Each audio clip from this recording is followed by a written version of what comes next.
আসসালামু আলাইকুম everyone and very good evening to all of you. প্রিয় শিক্ষার্থী ভাই এবং বোনেরা, আমরা জানি আমাদের ফার্স্ট পার্টের অথবা প্রিলিমিনারির আপনার চতুর্থ যে পত্রটা আছে, চতুর্থ পত্রে চারটা গ্রুপ। কয়টা গ্রুপ? চারটা। এইখানেই সর্বোচ্চ গ্রুপ। অন্য কোনো পত্রে দেখবেন যে এত বড় গ্রুপ নাই, এ বি সি ডি, তাই না? সো ইতিমধ্যেই আমরা কিন্তু আপনার ইকুইটি ল, ট্রাস্ট ল এবং এসআর অ্যাক্ট এগুলোর ক্লাস কিন্তু আমি বলে দিয়েছি যে কোন দুইটা কোশ্চেন থাকার সম্ভাবনা। এই এ বি সি এই তিনটা গ্রুপে ইকুইটি ল, ট্রাস্ট ল এবং এসআর অ্যাক্ট এই তিনটা সাবজেক্টে তিনটা গ্রুপ। এই তিনটা গ্রুপে আপনার দুটো করে কোশ্চেন থাকবে, অ্যান্সার করতে হবে কয়টা? কে বলতে পারবেন? হ্যাঁ, এক্সেলেন্ট, একটা করে অ্যান্সার করতে হবে, ঠিক আছে? আপনার কোশ্চেন থাকবে দুইটা, অ্যান্সার করতে হবে একটা। সো আমি দুইটা কোশ্চেনই বলে দিয়েছি এবং দুইটাই পড়ানো হয়েছে, রেকর্ডিং আছে, তাই না? আচ্ছা, সো এই দৃষ্টিকোণ থেকে আমরা আশা করি আমরা কি করব, আমরা একটা কোশ্চেন খুবই ভালোভাবে দেখব, আরেকটা কোশ্চেন চোখের দেখা দেখে যাব, আর যাদের সময় আছে তারা আরও ভালো করে দেখার চেষ্টা করব, ঠিক আছে? আর এখানে তিনটা কোশ্চেন গেল তিনটা গ্রুপ থেকে। তো আজকে যে হিন্দু আইনটা আমরা কয়টা কোশ্চেন থাকবে? চারটা কোশ্চেন থাকবে। এর ভিতরে একটা থাকবে শর্ট নোট টাইপের, ঠিক আছে? চারটা কোশ্চেন থাকবে, একটা থাকবে আপনার শর্ট নোট টাইপের, আর বাকি ব্রড তিনটে কোশ্চেন থাকবে, ঠিক আছে? সো আমাদের এখানে হিন্দু আইনে আমার মেজর যে পার্টগুলো, ওইগুলো থেকে হিন্দু আইনে কিভাবে কোশ্চেনটা থাকতে পারে সেগুলো আমরা দেখার চেষ্টা করব। এখান থেকে আমাদের মূল বিষয় কি কি আমরা সেগুলো জানার চেষ্টা করব। প্রথমত দেখেন হিন্দু কারা। এটা যেহেতু 25 সালে আপনারা যারা কোশ্চেন পরীক্ষা দিবেন তাদের জন্য ইম্পর্ট্যান্ট না, বাট 26 সালে যারা দিবেন তাদের জন্য ইম্পর্ট্যান্ট, আর জানার জন্য ইম্পর্ট্যান্ট। তো হিন্দু এখানে মূলত কারা? হিন্দুর যে ব্যাপারটা আসছে এখানে সেটা হলো এই হিন্দুকুশ যে পর্বতমালা, হিন্দুকুশ পর্বতমালা বলতে আমরা কোনটাকে বুঝবো?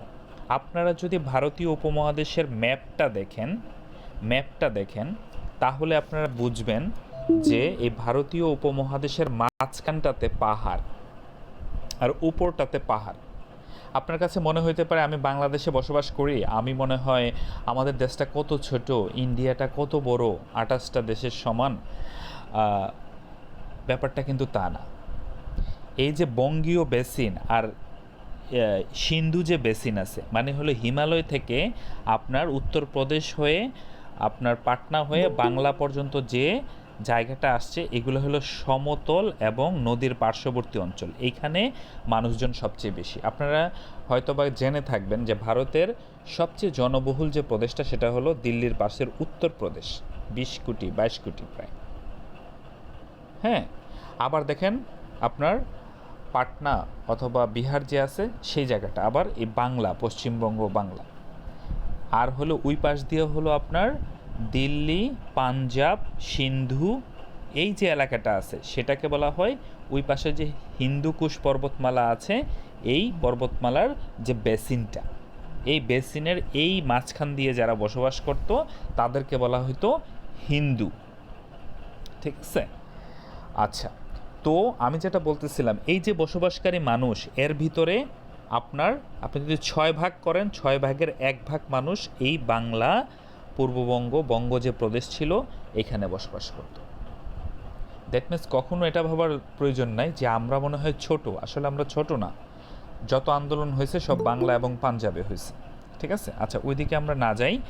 আমরা এখন যে জিনিসটা দেখব সেটা হলো যে হিন্দু কারা বলতে আমরা মোটামুটি একটা ধারণা পেলাম যে হিন্দু বলতে মূলত বোঝায় যে হিমালয়ের পর্বতমালার পরবর্তীতে যে বঙ্গীয় এবং সিন্ধীয় যে বেসিনটা আছে, বেসিন বলতে বোঝায় যে সিন্ধু নদ এবং গঙ্গা নদ, এই যে বেসিন মানে হলো তীরবর্তী অঞ্চল নিয়ে যে জায়গাটা গড়ে উঠেছে, এই এলাকাতে যারা বসবাস করত তাদেরকে হিন্দু বলা হতো, ঠিক আছে, এবং পরবর্তীতে তাদের রীতিনীতি এবং যা কিছু আছে সেগুলো এই ধর্মের অন্তর্ভুক্ত। ঠিক আছে, আচ্ছা। তো হিন্দুদের যে 4টা জাতি আছে, আপনারা এই জিনিসটা, জাতের যে ব্যাপারটা আছে, আপনার ব্রাহ্মণ, তারপরে ক্ষত্রিয়, তারপরে বৈশ্য, শূদ্র, হ্যাঁ, এটা হলো সংস্কৃত নাম, তাই না? আর আপনার যে বাংলা নাম আছে সেটা কি হবে? পুরোহিত, ক্ষত্রিয় মানে যোদ্ধা। ঠিক আছে, পুরোহিত, যোদ্ধা, কৃষিজীবী বা ব্যবসায়ী বা কর্মজীবী যারা মানুষ আছে। ঠিক আছে, তো হিন্দু আইন থেকে যদি আপনার যে কোশ্চেনই আসুক, আপনারা ব্রড কোশ্চেন যখন অ্যান্সার করবেন, always keep in your mind that you need to put the definition first. ডেফিনেশনটা আপনাকে অবশ্যই প্রথমে দিতে হবে। তারপরে হলো যে এটার যে ল্যাটিন অথবা গ্রিক, আপনার ম্যাক্সিমাম টার্ম ল্যাটিন থেকে আসছে, ল্যাটিন যদি থাকে সেটা দিতে হবে। শুধুমাত্র হিন্দু আইন এবং মুসলিম আইনের ক্ষেত্রে অ্যারাবিক, হিন্দুর ক্ষেত্রে কিছু সংস্কৃত শব্দ আছে যেটা কিনা বাংলাতেই ট্রান্সলেট করা। ঠিক আছে, সেই জিনিসটা আপনারা দেওয়ার চেষ্টা করবেন। তো ডেফিনেশন আপনাকে দিতেই হবে, হিন্দু কারা অথবা হিন্দু বলতে কি বুঝো, যে কোনো সংজ্ঞা আসুক বা না আসুক, আপনার সরাসরি ব্রড কোশ্চেন চলে আসলো যে হিন্দু আইনের উৎস এবং প্রকৃতি বলতে কি বুঝো। উৎস এবং প্রকৃতি মানে হলো হিন্দু আইনের যে উৎপত্তিটা হয়েছে এবং এটার নেচারটা কেমন, হিন্দু আইনের নেচারটা কেমন, এরকম যখন আসবে আপনি অবশ্যই আগে কি দিবেন, আগে হিন্দু কারা এই ডেফিনেশনটা আপনি আগে দিয়ে শুরু করবেন। ঠিক আছে, তারপরে আপনি এই যে 4টা জাতি আছে এটা আপনি কিভাবে দিবেন, এটা আপনি ওই যে আমরা ট্রি আঁকি না, পেন্সিল দিয়ে লম্বা করে টাইনা এইভাবে 4টা দাগ দিবেন নিচে, দিয়ে পেন্সিল দিয়ে সুন্দর করে লিখবেন।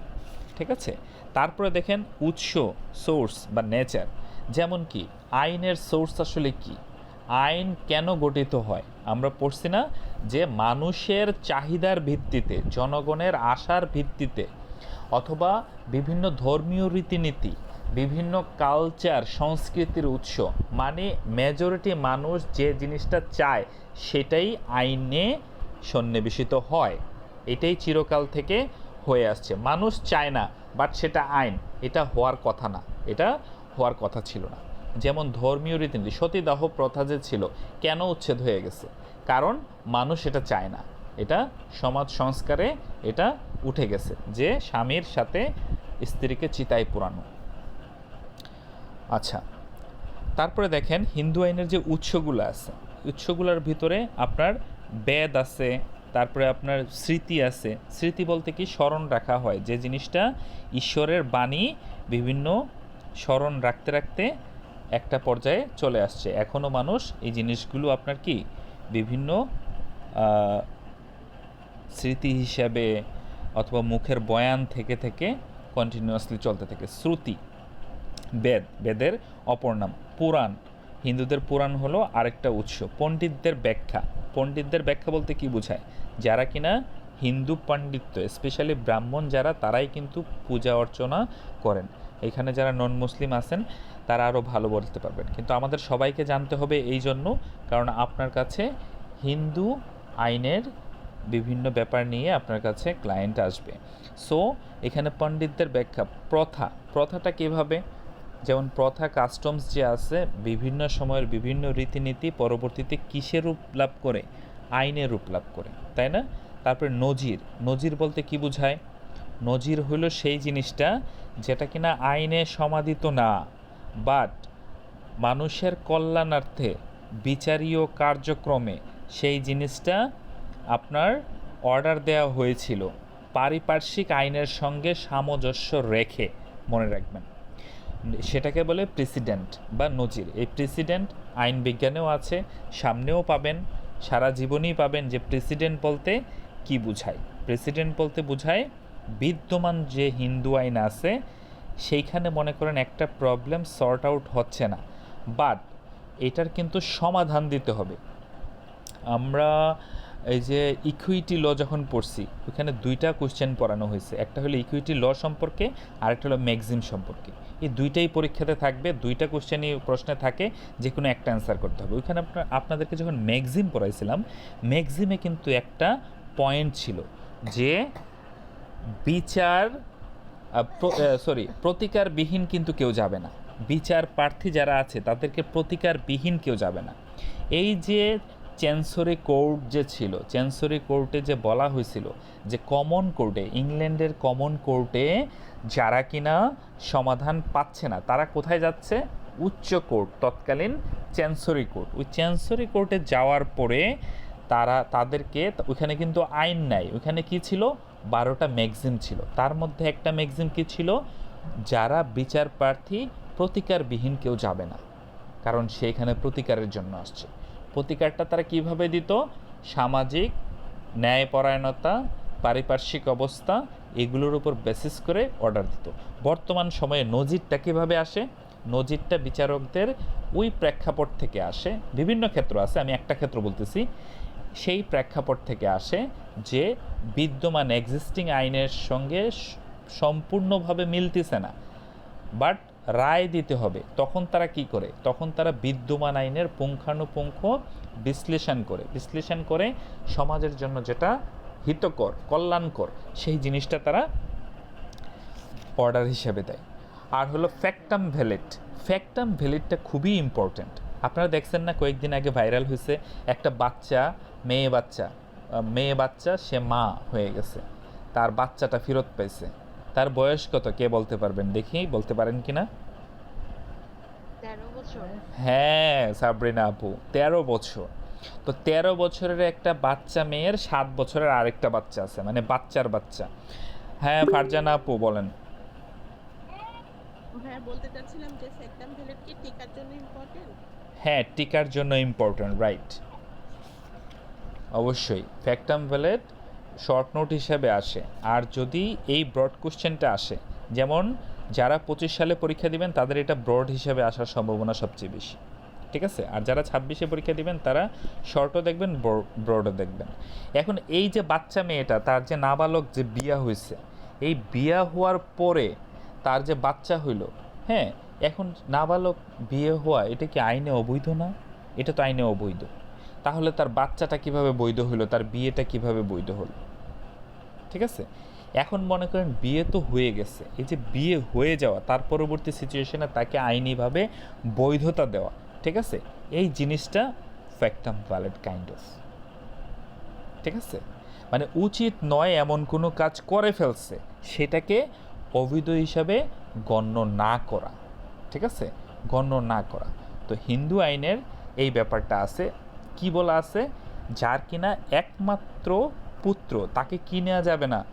দত্তক নেওয়া যাবে না। এখন মনে করেন দত্তক নিয়ে ফেলছে, নেয়ার পরে তখন সেটার অবৈধ হিসাবে গণ্য হবে না।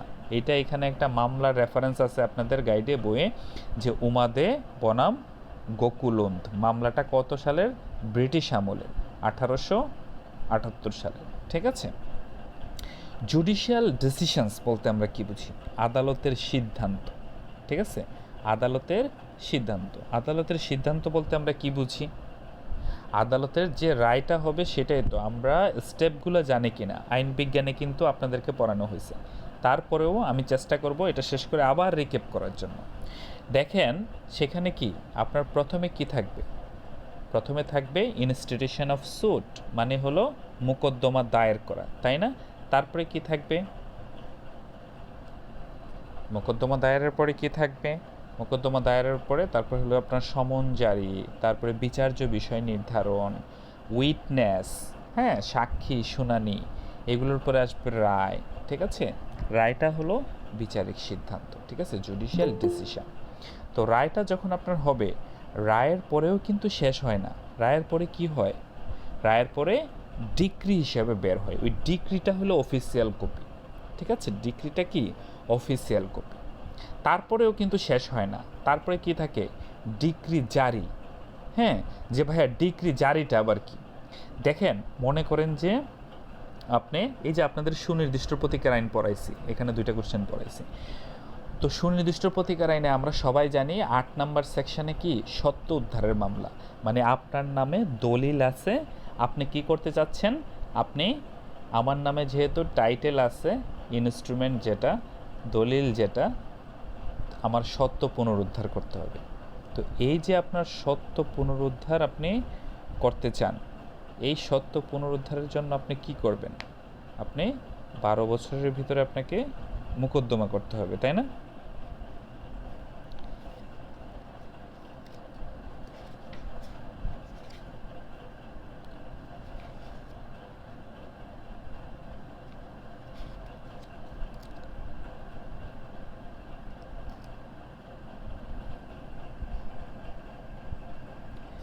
এখন মনে করেন মোকদ্দমা করলেন, মোকদ্দমা করার পরে আপনি জিনিসটা আদালতে ডিক্রি হিসাবে হইল।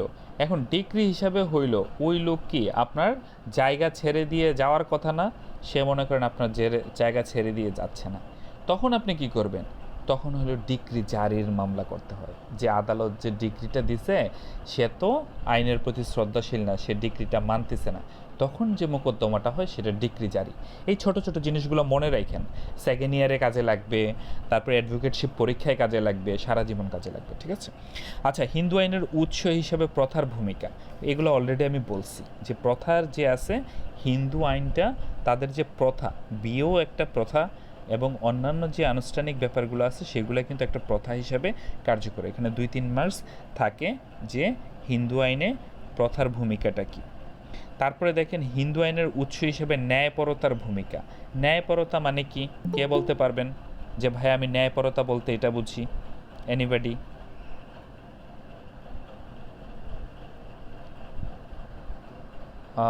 ন্যায়পরতা, আপনাদের ইকুইটি ল এর বাংলা কি?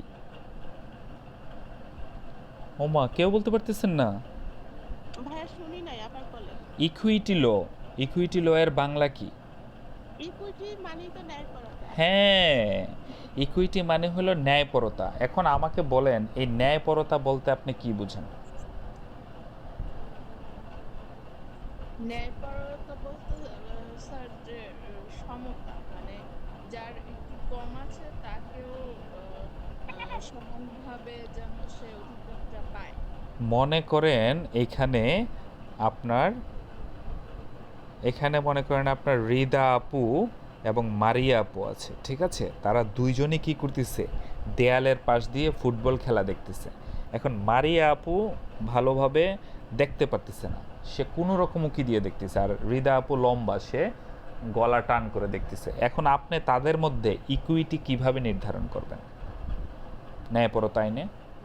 যে যে একটু কম দেখতে পাচ্ছে ওনাকে একটা টুল দিয়ে হুম, দাঁড় করিয়ে দিতে হবে যেন উনি দাঁড়িয়ে সুন্দর মতো খেলাটা দেখতে পারে।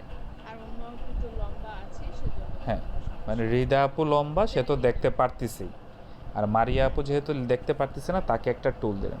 এক্সিলেন্ট, অনেক সুন্দর বলছেন।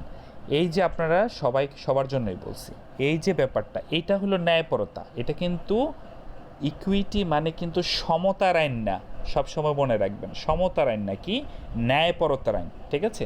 ন্যায়পরতা, এই ন্যায়পরতাটা আপনারা মনে রাখবেন। তারপরে দেখেন এখানে কি আছে, হিন্দু আইনের বিভিন্ন মতবাদ, বিভিন্ন মতবাদ। এই যে যেমন এখানে দায়ভাগ মতবাদ আছে, মিতখরা মতবাদ আছে, বিভেদ রত্নকর আছে, দত্তক চন্দ্রিমা আছে, বিভেদ চিন্তামণি আছে এবং রচয়িতার নাম আছে। এইটা বিভিন্ন সময় 2-1 বার আসছে। তো আপনাদের মূলত মনে রাখতে হবে দায়ভাগ এবং মৃতখরা। কারণ কি, বাংলাদেশে হিন্দুদের মধ্যে যে মতবাদটা পরিচিত সেটা হলো, অথবা যেটা চলমান আছে সেটা কোন মতবাদ, এটা আমাকে কৃষ্ণা ভাই বলতে পারবেন? আপনি বলতে পারার কথা। দায়ভাগ মতবাদ। হ্যাঁ, দায়ভাগ মতবাদ প্রচলিত আছে, ঠিক আছে? আর মৃত খরাটা আমাদের পার্শ্ববর্তী দেশের আমাদের দেশে প্রচলিত।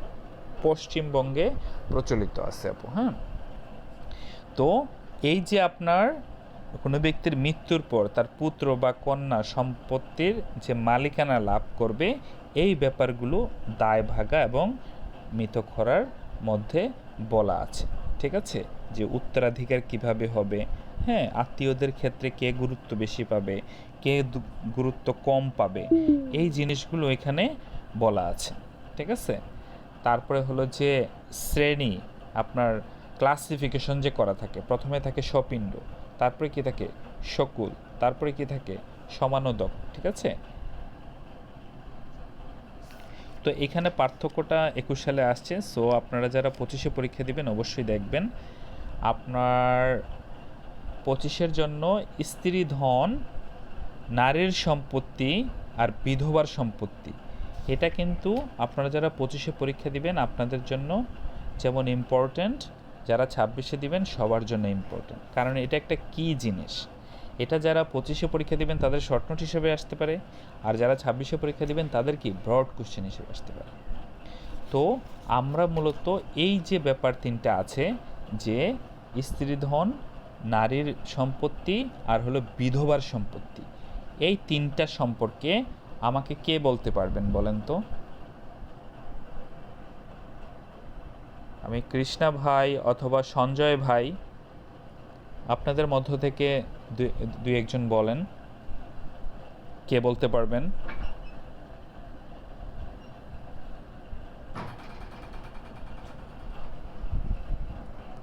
আচ্ছা, তো আমরা স্ত্রী ধন এবং নারীর সম্পত্তি এবং বিধবার সম্পত্তি, এই তিনটা সম্পর্কে আমরা আসলে কি বুঝি? এই তিনটা সম্পর্কে দেখেন, আপনার যে সম্পদে যে স্ত্রীলোক আছে, এই স্ত্রীলোক কিন্তু সে আপনার বিবাহিত না, অথবা স্ত্রী বলতে এখানে বোঝাচ্ছে যে স্বামী আছে, সরি, বিবাহিত স্বামী আছে, তিনি স্ত্রী হিসাবে তার প্রাপ্যতা বোঝাচ্ছে, ঠিক আছে? যেখানে তার পূর্ণ অধিকার আছে বা নিয়ন্ত্রণ আছে, হ্যাঁ, সেটাকে আমরা বলবো স্ত্রীধন। এইটা আসলে কি? এটা কি জমি? না, জমি না। এটা কি যে কোনো ধরনের উপহার, দান বা নিজের ইনকাম। স্ত্রী ধনের যে ব্যাপারটা আছে সেটা মনে রাখবেন, যে সেটা আসলে জমি না, সেটা কি নিজের অর্জিত আয়, নিজের উপহার। দেখবেন যে বিয়ের সময় হিন্দুদেরকে সব দিয়ে দেওয়া হয়, কারণ স্ত্রী হিসাবে তার সম্পত্তি বলতে তার নিজের আয়ত্তে যে জিনিসগুলো আছে, নিজের আয়, উপহার, তারপরে যে জিনিসগুলো আছে অন্যান্য মানুষের কাছ থেকে যে দানগুলো পায় উপহার হিসেবে, সেইগুলো, ঠিক আছে?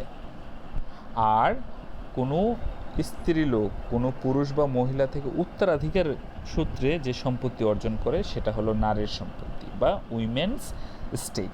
উত্তরাধিকার সূত্রে পাওয়া বলতে কি বোঝায়? যে নারীর সম্পত্তি বা মহিলার সম্পত্তি উত্তরাধিকার হিসেবে অর্জিত হয়, বাবার কাছ থেকে পাইছে, মায়ের কাছ থেকে পাইছে, অথবা ঊর্ধ্বতন কোনো ক্রম থেকে পাইছে, ঠিক আছে? তাহলে আমরা কি বুঝবো? যে স্ত্রীধন বলতে বোঝায় যে জিনিসগুলো তার পূর্ণ অধিকার আছে, অস্থাবর সম্পত্তি, immovable property, sorry movable property মানে অস্থাবর সম্পত্তি, আর ইমুভেবল প্রপার্টি মানে স্থায়ী সম্পত্তি, যেটা সেটা হলো নারীর সম্পত্তি, যেটা কিনা উত্তরাধিকার সূত্রে পায়। আর বিধবার সম্পত্তি বলতে আমরা কি বুঝি? বিধবা যারা আছে হিন্দু মহিলাদের ক্ষেত্রে, বিধবা হিসেবে সে আসলে স্বামী যখন মারা যাবে, সেই তার রেখে যাওয়া যে সম্পদ আছে সেটা যখন সে ব্যবহার করবে, এটা হলো বিধবার সম্পত্তি, ঠিক আছে?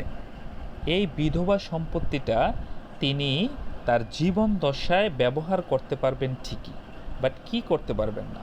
তিনি কাউকে হস্তান্তর করতে পারবেন। তো এই তিনটার ভিতরে বেসিক পার্থক্যটা নিশ্চয়ই আমরা বুঝতে পারছি, তাই না? ফারহানা আপু, তানজিনা আপু, ফারজানা আপু,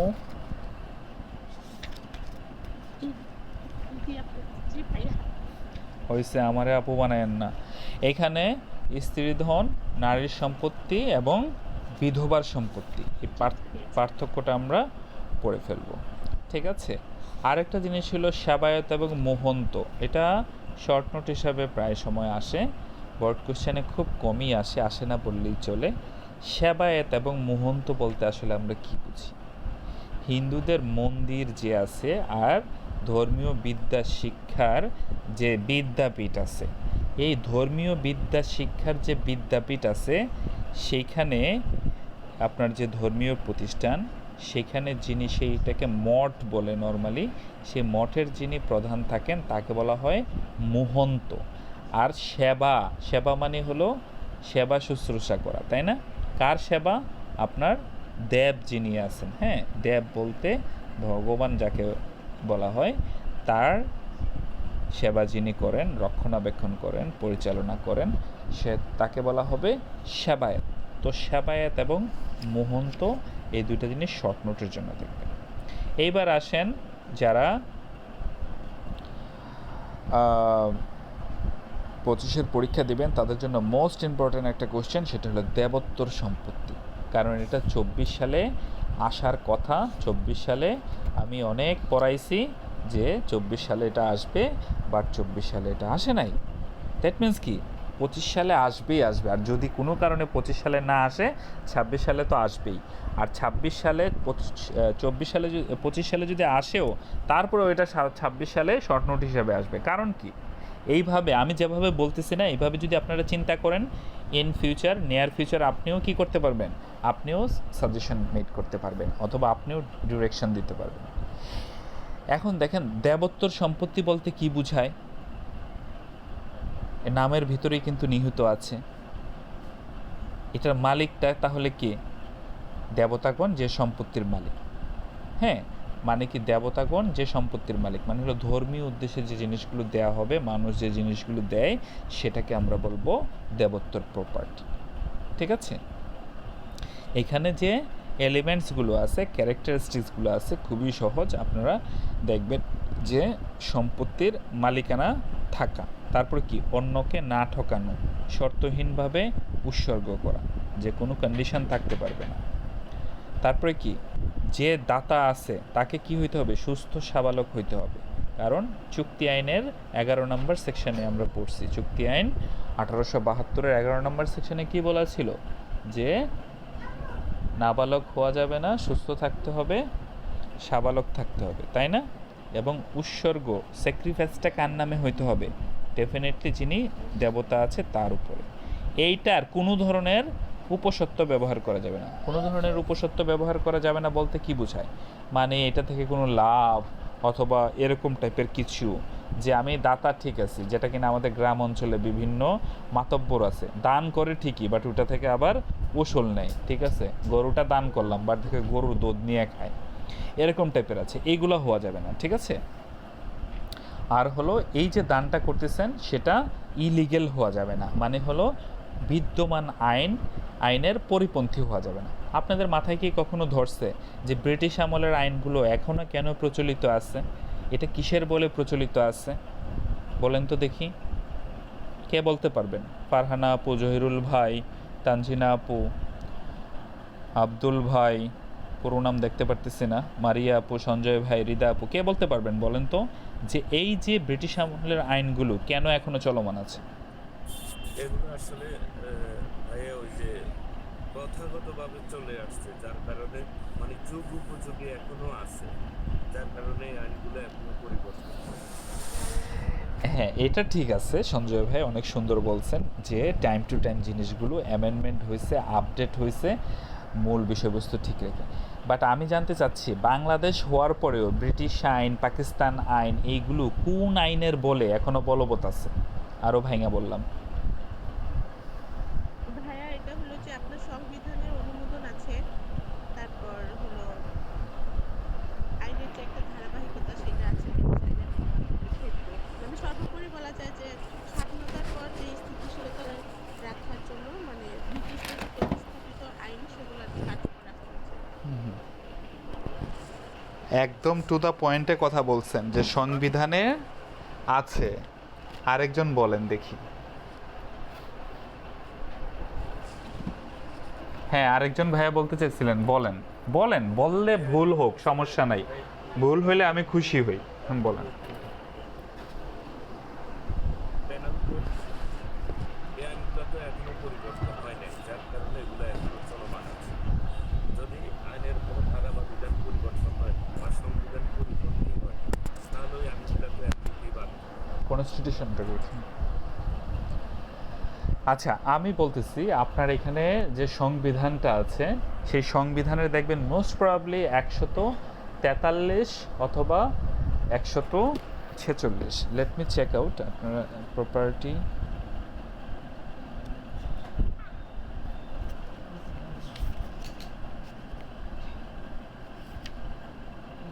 প্রচলিত আইনের হেফাজত, ঠিক আছে? অবশ্যই সবাই মনে রাখবেন। দেখেন, আমরা সবাই আইনের শিক্ষার্থী, সো আমাদেরকে এই জিনিসগুলো মনে রাখতে হবে। এটা আপনার খুব বেসিক থিংস, ঠিক আছে? খুব বেসিক থিংস, যে সেভিংস অফ এক্সিস্টিং ল, সবাই মনে রাখবেন। রেকর্ডিংটা থাকবে, আমি আমাদের যে ফেসবুক পেড গ্রুপ আছে আমি রেকর্ডিং দিয়ে দিব, সবাই শুনেন। আপনার article 149, saving of existing law, subject to the provisions of this constitution all existing laws shall continue to have effect, মানে হলো এই সংবিধানের বিধানাবলী সাপেক্ষে সকল প্রচলিত আইনের কার্যকারিতা ব্যাহত থাকিবে, অব্যাহত থাকিবে, ব্যাহত না, অব্যাহত থাকিবে। তবে but may be amended or repealed by, may be amended or repeal by law made under this constitution, মানে এই সংবিধানের আলোকে ওটা কি করা যাইতে পারে, সংশোধিত বা রহিত করা যাইতে পারে। এই যে মনে করেন সুনির্দিষ্ট প্রতিকার আইন আপনাদের এই চতুর্থ পত্রের প্রথমে আছে, সুনির্দিষ্ট প্রতিকার আইনের অ্যামেন্ডমেন্টগুলো যে হয়েছে এই সংবিধানের বলে হয়েছে। সুনির্দিষ্ট প্রতিকার আইন কত সালের? 1877 সালের। এখন পর্যন্ত কিভাবে এটা কন্টিনিউ চলতেছে? এই সংবিধানের 149 নম্বর আর্টিকেলের বলে। ইভেন দ্যাট, আপনার সবসময় মনে রাখবেন, সংবিধানের পরিপন্থী যদি কোনো প্রচলিত আইন সংসদ থেকে পাশ হয়, সেটার যতটুকু সংবিধানের যে কোনো আর্টিকেলের সঙ্গে অথবা মৌলিক অধিকারের সঙ্গে অসামঞ্জস্যপূর্ণ থাকবে, ততটুকু কি হয়ে যাবে, বাদ হয়ে যাবে, ঠিক আছে? আমরা পড়ব, সব কিছুই পড়ব, বাট মূল কী জিনিসগুলো আমরা সময় আমরা আলোচনা করব, যেন আমরা আপডেট থাকতে পারি। আমরা আইনের স্টুডেন্ট হিসাবে অন্তত আমাদের যেন বেসিকগুলো ঠিক থাকে, ঠিক আছে? আপনারা দেখেন, আপনারা স্নাতক সম্পন্ন করে যারা কিনা 2 ইয়ার্স এলএলবিতে ভর্তি হয়েছেন, আমি একটা ভিডিও করছিলাম, সেটা আছে কিনা আমাদের যে গ্রুপে আমার দেখতে হবে, যে আপনাদের এই 7টা পত্রে কিন্তু 13টা সাবজেক্ট পড়ানো হয়। আবার ফাইনাল ইয়ারে অলমোস্ট 17টা সাবজেক্ট পড়ানো হয় 8টা পত্রে। মানে কি, আপনার 30টা সাবজেক্ট পড়েন। আপনার ঢাকা ইউনিভার্সিটির যে লয়ের সিলেবাস, সেখানে 4 বছরে আপনার 32টা সাবজেক্ট পড়া হয়, সেইখানের 30টা এখানে আছে। এই যে চতুর্থ পত্র পড়তেছেন, আপনার ইকুইটি ল, তারপরে ট্রাস্ট ল, তারপরে সুনির্দিষ্ট প্রতিকার আইন, হিন্দু আইন, এখানে আপনি 400 মার্কসের জিনিসটা 100 মার্কসের ভিতরে আপনাকে দিয়ে রাখছে। এখানে 4টা সাবজেক্ট সেখানে। দ্যাট মিন্স কি, আপনার এখানে পড়ার সুযোগ আছে, আপনার এখানে জানার সুযোগ আছে, বাট এটা আপনার মন থেকে থাকতে হবে যে না, আমি জানতে চাই। কারণ ন্যাশনাল ইউনিভার্সিটির আপনারা দেখবেন বিভিন্ন ইউনিভার্সিটি বা প্রাইভেট ইউনিভার্সিটি থেকে ল পাস করছে, অনার্স করছে, বাট সেটার বার কাউন্সিলের তালিকাভুক্ত না, সে অ্যাডভোকেটশিপ পরীক্ষা দিতে পারতেছে না। কিন্তু আপনি জাতীয় বিশ্ববিদ্যালয়ের লয়ের সার্টিফিকেট, এটা আপনার সরকার স্বীকৃত একটা সরকারি সার্টিফিকেট। সো আপনি এখান থেকে এই সার্টিফিকেটের ভ্যালুটা আপনার অবশ্যই আছে, কিন্তু সবাই শুধু নাক সিটকায় বিভিন্ন কারণে, কারণ পড়াশোনা নাই, জানা নাই। আপনি যদি জানতে পারেন, আপনাকে আটকানোর মতো বাংলাদেশে অন্তত কেউ থাকবে না, যদি প্রতিনিয়ত নিজেকে আপডেট রাখেন, জানতে পারেন। আমরা জানিই না এই যে সিলেবাসটা করা হয়েছে, এখানে এই 1500 যে মার্কস পড়ানো হয় 2 ইয়ারে, এটা আসলে যে সাবজেক্ট আছে টোটাল প্রায় 30টার মতো। এবং কোন 2টা সাবজেক্ট নাই ঢাকা ইউনিভার্সিটির ল ডিপার্টমেন্ট অনুযায়ী, সেটাও আমি বলে দিচ্ছি। 3টা সাবজেক্ট, এটাও আপনি বই কিনে পড়তে পারেন। একটা হলো অপরাধ বিজ্ঞান, মানে ক্রিমিনোলজি, সেকেন্ড ইয়ারে। আর ফার্স্ট ইয়ারে হলো বাংলাদেশের বিচার ব্যবস্থা, পড়তে পারেন। আর থার্ড ইয়ারে হলো এনভায়রনমেন্টাল ল, পরিবেশ আইন। এই 3টা বই ছাড়া 3300 মার্কসের পড়ানো হয়। বাকি 3000 মার্কসের সকল পড়া এই ফার্স্ট ইয়ার এবং final year LLB 2 years pass করছে আছে আমার কাছে একদম প্রমাণসহ। কারণ আমি যখন স্টাডি করছি, আমি যখন এগুলো দেখছি, তখন আমার কাছে কখনোই মনে হয় না যে জাতীয় বিশ্ববিদ্যালয়ের সিলেবাসটা এনরিচ না। স্যার আবার একটু বলবেন প্লিজ? একটা হচ্ছে অপরাধ বিজ্ঞান, আর দুটো ঢাকা ইউনিভার্সিটির ফার্স্ট ইয়ার অনার্সে আছে the judicial system of Bangladesh, মানে বাংলাদেশের বিচার ব্যবস্থা, বইটার নাম। সেকেন্ড ইয়ারে হলো ক্রিমিনোলজি, অপরাধ বিজ্ঞান, ঠিক আছে। আর থার্ড ইয়ারে আছে এনভায়রনমেন্টাল ল, মানে পরিবেশের যে আইন, এনভায়রনমেন্টাল ল অফ বাংলাদেশ। এর বাইরে যত সাবজেক্ট আছে ফার্স্ট ইয়ার থেকে ফোর্থ ইয়ার, এখানের প্রিলির 2 ইয়ারের যে সাবজেক্টগুলো আছে সবগুলো, যেমন মনে করেন আপনি এখানে আইন বিজ্ঞান পড়তেছেন, তারপরে দ্বিতীয় পত্রে আপনি কন্ট্রাক্ট ল এবং টর্ট ল পড়তেছেন, এখানে 100 মার্কসের, ওদের ওখানে 200 মার্কস। তারপরে তৃতীয় পত্রে মুসলিম আইন পড়তেছেন, চতুর্থ পত্রে যে 4টা সাবজেক্ট আমি বললাম 400 মার্কসের। তারপর পঞ্চম পত্রে আপনি পড়তেছেন বাংলাদেশ, ইউকে অ্যান্ড ইউএসএ ল, এদের এখানে বাংলাদেশের 200 মার্কস আছে, ইউকে 100, ইউএসএ 100। তারপরে মনে করেন আপনার লেবার অ্যাক্ট পড়তেছেন, সেটা 100, ট্যাক্সেশন অ্যাক্ট পড়তেছেন 100। আপনি এখন হিসাব করেন, এখানে মিনিমাম 13টা সাবজেক্ট হবে, ঠিক আছে। আবার মনে করেন সেকেন্ড ইয়ারও সেম, ওইটা এখন বলে সময় নষ্ট করব না, ঠিক আছে। আচ্ছা, তারপরে দেখেন দেবোত্তর সম্পত্তি আপনার এখানে গেল, ঠিক আছে, যে দেবোত্তর সম্পত্তি কিভাবে প্রতিষ্ঠিত হয়, উপাদানগুলো আমি বললাম, এটা অবশ্যই দেখবেন। তারপরে দেখেন দেবোত্তর সম্পত্তির ক্ষেত্রে সেবায়েতের কার্যবলী। সেবায়েতকে ওই যে দেবোত্তর সম্পত্তির যে দেখভালও করে, আমরা কিছুক্ষণ আগে যে টিকাটা পড়লাম, এই সেবায়েত যিনি আছেন তার কার্যক্রম কি, হ্যাঁ, সে কোন অবস্থায় সম্পত্তি রদ করতে পারে, বাতিল করতে পারে, হস্তান্তর করতে পারে। রদ করা মানে কি, একটা জিনিসকে স্টপ করা, আর একটা বাতিল করা, আর একটা হলো হস্তান্তর করা, ঠিক আছে। এই জিনিসটা এখান থেকে দেখবেন। আর হলো দেবতা আইনের চোখে ব্যক্তি হিসাবে গণ্য কিনা, ঠিক আছে। আইনগতভাবে আমরা পড়ছি না যে কৃত্রিম ব্যক্তি হিসাবে তিনি গণ্য হবেন, সেটা কোন কোন ক্ষেত্রে হবেন আমরা এটা একটু দেখব। যেমন মনে করেন যে স্কুল, কলেজ, ঠিক আছে, এগুলার কোনো জান নাই, বাট তারা কি আর্টিফিশিয়াল পারসন, তাই না? কিসের মাধ্যমে? একটা বডির মাধ্যমে। যৌথ হিন্দু পরিবার যেটা আছে, এটা শর্ট নোট হিসাবে প্রায় সময় আসে। যৌথ হিন্দু পরিবার হলো হিন্দুদের একটা ঐতিহ্য, এবং যৌথ হিন্দু পরিবারের একজন কর্তা থাকে। এই কর্তা নিয়ে প্রায় সময় প্রশ্ন আসে, যে কর্তার কার্যক্রম, ব্যবস্থাপনা, ঠিক আছে। আর যৌথ হিন্দু পরিবার বলতে কি বুঝো?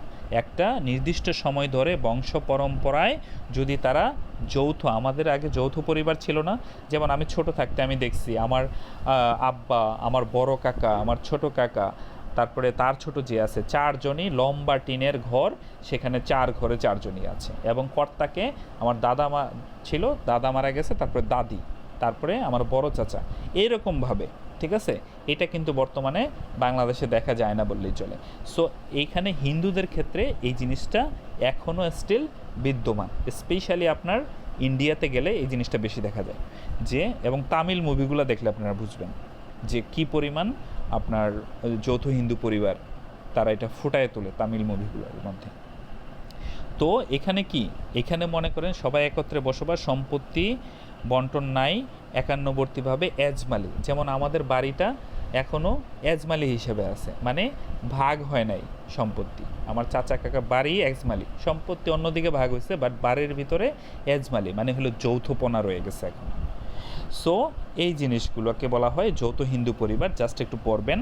আর হলো যে যৌথ পরিবারের কর্তা বা ম্যানেজার, ব্যবস্থাপকের ক্ষমতা, ঠিক আছে। এই যে কর্তার ব্যাপারটা যে বললাম, তিনি কি করবেন, প্রধান যিনি থাকবেন, মেনটেনেন্স অফ প্রপার্টি, তারপরে ট্রান্সফার প্রপার্টি, ঠিক আছে। ট্রান্সফার প্রপার্টি কিন্তু আপনাদের একটা আইন আছে সেকেন্ড ইয়ারের প্রথম পত্রে, যে ট্রান্সফার প্রপার্টি 1882। তারপরে কি এক্সপেন্ডিচার এবং ইনকাম, তারপরে হলো যে কোনো ধরনের ঋণের সুদ, পরিবারের পক্ষ থেকে যে কোনো ধরনের মামলা মোকদ্দমা পরিচালনা করা, বিজনেস, তারপরে যে কোনো চুক্তি, বিরোধ মীমাংসা, তাই না, এ অধিকার ও কর্তব্য। এই জিনিসগুলো বোঝার তেমন কিছু নাই, এগুলো জাস্ট রিড আউট করবেন। বাট এখান থেকে আপনার কোশ্চেন থাকবে। আপনাদের 25-এর যে শর্ট সাজেশন, সেটা কিন্তু আমি পেইড ব্যাচে দিয়ে দিছি, আশা করি সবাই পাইছেন, সেই অনুযায়ী পড়া শুরু করে দেন। আচ্ছা, তারপরে দেখেন দত্তক কাকে বলে। এটা আপনাদের 25-এর কোশ্চেনে একটা ব্রড কোশ্চেন ইনশাল্লাহ হবে, হ্যাঁ, যারা কিনা ব্রড কোশ্চেন দিতে যাচ্ছেন। আর যারা মনে করেন যে শর্ট নোট দেবেন, তারা অবশ্যই শর্ট নোট দেওয়ার চেষ্টা করবেন, ঠিক আছে। কারণ শর্ট নোটটা এই জন্য চেষ্টা করবেন, আমি মনে করেন যে আপনার এই যে সাবজেক্টগুলোতে আমি 67 অথবা 64 পাইছি, ওইগুলাতে কিন্তু আমি শর্ট নোট দিছি। কারণ শর্ট নোট আমি অ্যাভারেজে সবগুলো সাবজেক্টেই প্রায় তুলনামূলক আপনার 54 থেকে 67 এর ভিতরে ছিল। এক দুইটা আছে যেটাতে 52 পাইছি অথবা এরকম পাইছি। তো এই যে ব্যাপারটা আছে, আপনার শর্ট নোট যেটা আছে, শর্ট নোটটা দিলে টিচারদের একটা জেনারেল কনসেপ্ট তৈরি হয় যে সে হয়তো বা পুরোটা সাবজেক্টের উপরে ভালো। তাই বলে ওইটা দিতে গিয়ে আপনি যদি মনে করেন কোনো ব্রড কোশ্চেন ভালো পারেন, সেটা ছাইরা যাওয়ার প্রয়োজন নেই। মাইন্ড ইট, ঠিক আছে?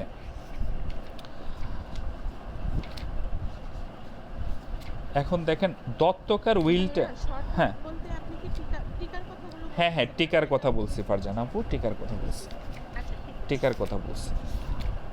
আচ্ছা, তো আজকে আপনাদেরকে আমি একটু পড়া দিয়ে দিই যে এই যে কয়েকটা পড়াইলাম এই কয়েকটা আপনারা দেখবেন। আগামী ক্লাসে আপনারা দত্তক এবং উইলটা দেখে আসবেন। হ্যাঁ, দত্তক এবং উইল। আচ্ছা, উইলটা একটু বলি। উইলটা আসলে মরার পরে কার্যকর হয়, আর উইলের ক্ষেত্রে আপনি 3 ভাগের 1 ভাগের সম্পত্তি বেশি উইল করতে পারবেন না, এরকম একটা কন্ডিশন আছে। এই দুইটা জিনিস একটু ভালোভাবে দেখবেন। আর দত্তকের ক্ষেত্রে অ্যাডপশন যেটা আছে, সেই ক্ষেত্রে এই দত্তক থেকে একটা ব্রড কোশ্চেন হবে, উইল থেকে একটা ব্রড কোশ্চেন হবে। ঠিক আছে, উইল থেকে একটা ব্রড কোশ্চেন হবে। যারা কিনা 25-এ পরীক্ষা দিবেন, দুইটাই ইম্পর্টেন্ট। আর যদি না আসে, তারপরের জন্য ইম্পর্টেন্ট। তো এইটুকু পর্যন্ত সবাই বুঝছেন কিনা? এনি কাইন্ড অফ কোশ্চেন যদি আপনাদের থাকে আপনারা করেন, যে ভাইয়া এই কোশ্চেনটা আমার জানার ছিল আপনাদের সিলেবাস রিলেটেড। আর সবাই মোটামুটি বুঝতে পারছেন কিনা? হৃদা আপু বুঝতে পারছেন? সবাইকে আমি একটু জিজ্ঞেস করি, কাইন্ডলি একটু উত্তর দেন। মারিয়া আপু, জি ভাইয়া মোটামুটি বুঝতে পারছি। তারপরে ভাইয়ের নাম কি? আব্দুল লতিফ ভাই,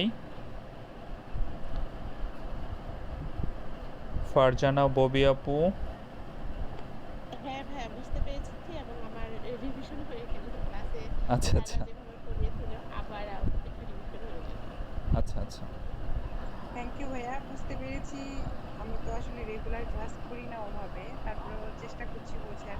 না, আপনারা যদি আপনার ফ্রি গ্রুপের লিঙ্কে এবং পেইড গ্রুপে আমাদের সেম ক্লাস, আমি এইটুকু কাজ করতেছি যে ফার্স্ট ইয়ার বলেন, ফাইনাল ইয়ার বলেন আর বার কাউন্সিল, 3টা গ্রুপেই আমি ক্লাস সেম রাখছি। আপনারা যদি মনে করেন যে আমি ক্লাসগুলো নিয়মিত করব, তাহলে আপনার জন্য এনাফ। হ্যাঁ, আর পেইড গ্রুপটাতে এক্সট্রা হলো আপনার রেকর্ডিংটা পাচ্ছে, বারবার শোনা, অথবা ইন এডিশন ফ্যাসিলিটিগুলো পাচ্ছে। বাট কেউ যদি মনে করে যে আমি ক্লাসগুলো নিয়মিত করব, আপনার দেখবেন 90% কাভার হয়ে গেছে। এখানে শাই ফিল করার কিছু নাই, কারণ পড়াশোনা সবার জন্য উন্মুক্ত হওয়া জরুরি। বাট যারা একটু পেইড করে পড়বে তাদেরকে একটু ফ্যাসিলিটি দিতে হবে, এই আর কি। কিন্তু আমি সবার জন্য উন্মুক্ত রাখছি, হৃদয়, ঠিক আছে? আচ্ছা, তারপরে মারিয়া নূপুর আপু, ফারহানা আলম। জি, বুঝতে পেরেছি স্যার। থ্যাংক ইউ আপনার চমৎকার উদ্যোগের জন্য। আচ্ছা স্যার, খুব আশা করি। আচ্ছা, থ্যাংক ইউ। সাবরিনা মোস্তফা আপু, সঞ্জয় দেব ভাই। জি ভাইয়া বুঝতে পেরেছি। আচ্ছা, সঞ্জয় দেব ভাই। জি ভাইয়া বুঝতে পারছি। আচ্ছা, তাইফিম হোসাইন দিনার ভাই।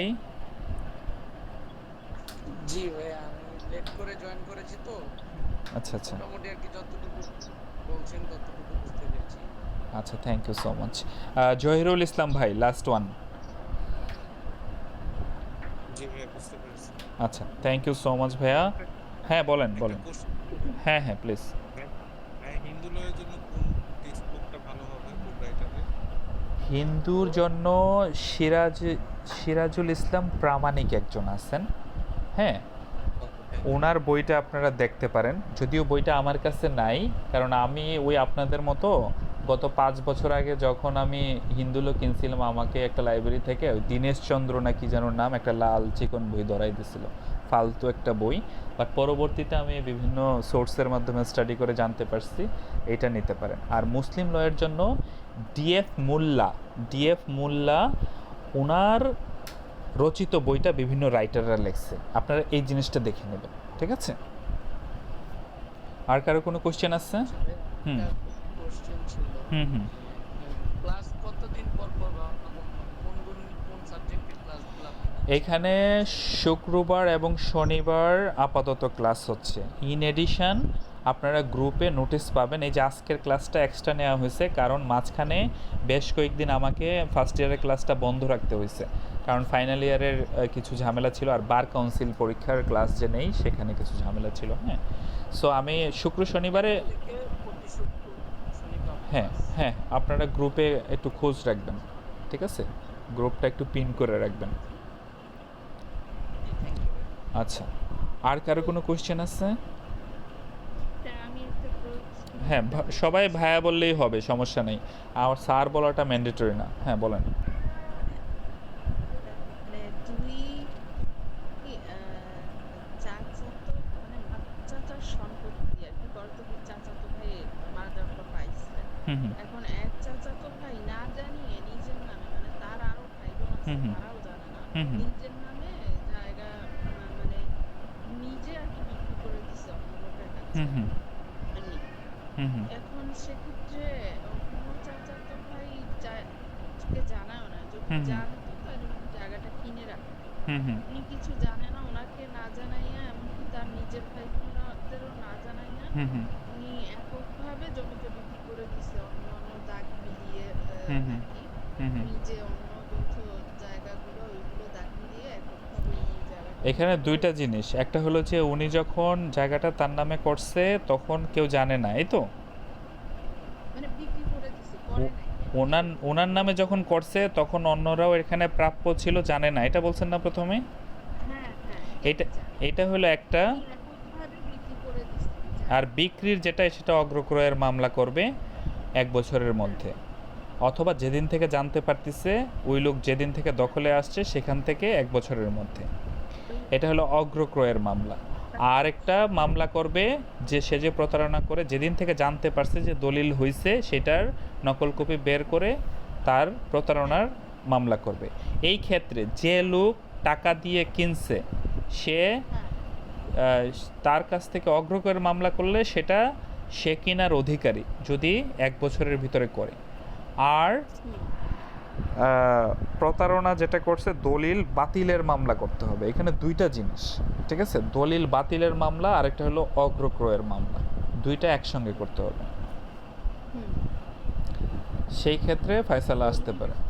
সেই ক্ষেত্রে আদালত দলিল প্রথমে বাতিলের মামলা আর অগ্রক্রয়ের হ্যাঁ মামলা একসাথে করতে হবে। আদালত প্রথমে এখানে ইনজাংশন দিবে যে এটা যে বিক্রি হয়েছে, জমিটা যেভাবে আছে এটা এইভাবে থাকবে, বুঝতে পারছেন? হুম এটাকে বলে নিষেধাজ্ঞা সুনির্দিষ্ট প্রতিকার আইনে। হুম এটা হলো বেসিক। তার পরবর্তীতে এটা বিচারের মাধ্যমে সেটা ফয়সালা হবে যে সেটা সে পাবে নাকি আপনার। আপনি তো আর বলতেছেন যে সেটা অন্যদেরকে ঠকায় তার নামে করছে, সেটা বাটোয়ারনামা হওয়া, যদি মরসি সম্পত্তি হয়ে থাকে বাটোয়ারনামা হওয়া উচিত ছিল। হ্যাঁ সেটা যদি না হয়ে থাকে, করে দিতে দেয়। যত কিছুই করুক, যত কিছুই করুক, আইনি প্রতিকার আছে। আর অনেকে বলতেছে যে টাকা দাখিল করার জন্য সেটা কখন করতে হবে? টাকা দাখিল বলতে আপনার যখন অগ্রক্রয়ের মামলা করবেন, আপনার তখন ওই লোক যত টাকা দিয়ে কিনছে ওই টাকাটা ওই দলিল অনুযায়ী আপনি কোর্টের মধ্যে দিয়ে সে নিয়ে যাবে, আপনার জমি আপনার হাতে চলে আসবে। এটা হলো অগ্রক্রয়ের ক্ষেত্রে। আর বায়নার ক্ষেত্রেও সেম, আপনি বায়না করছেন তারপরে মনে করেন সে অন্য জনের কাছে বিক্রি করে দিছে, সেই ক্ষেত্রে আপনার বায়না যদি করে থাকেন 5 লক্ষ টাকার আর জমির দাম যদি হয়ে থাকে 8 লক্ষ টাকা, কোর্টে 3 লক্ষ টাকা দিয়ে কোর্ট আপনাকে বুঝাই দিবে। তবে সেই ক্ষেত্রে সেই বায়নানামাটা অবশ্যই রেজিস্ট্রেশন আইন 1908 অনুযায়ী আপনার রেজিস্ট্রিকৃত হইতে হবে, বুঝতে পারছেন? আদারওয়াইজ হ্যাঁ। প্রতিকার পাওয়া যাবে না। ঠিক আছে? বায়নানামার ক্ষেত্রে, অগ্রক্রয়ের ক্ষেত্রে এই সিস্টেম, ঠিক আছে? আর আচ্ছা, তো আজকে এই পর্যন্তই। আমার এখানে একটা প্রশ্ন ছিল ভাইয়া, আর হ্যাঁ, হ্যাঁ। জানার ছিল হুম। অগ্রপণের মধ্যে বিবাদী যিনি সরল বিশ্বাসে ক্রয় করছেন ওনাকে কি বিবাদী করা যায়? যিনি সরল বিশ্বাসে ক্রয় করছেন ওনার তো যদি সরল বিশ্বাসে গুড ফেথ যদি প্রমাণিত হয় সেই ক্ষেত্রে মনে করেন সে তো অপরাধী না। আপনি বিবাদী করতে পারেন, বিবাদী আপনি বাদী যে কাউকে করতে পারেন, বাট আদালতের দৃষ্টিতে সে অপরাধী হবে না যদি সেখানে প্রুফ করা হয় যে সে গুড ফেথের বিষয়টা থাকে। আচ্ছা, আর কারো কোনো কোশ্চেন? ঠিক আছে, তাহলে টুডে আপ টু দিস। সবাই ভালো থাকেন। আসসালামু আলাইকুম। ওয়ালাইকুম সালাম।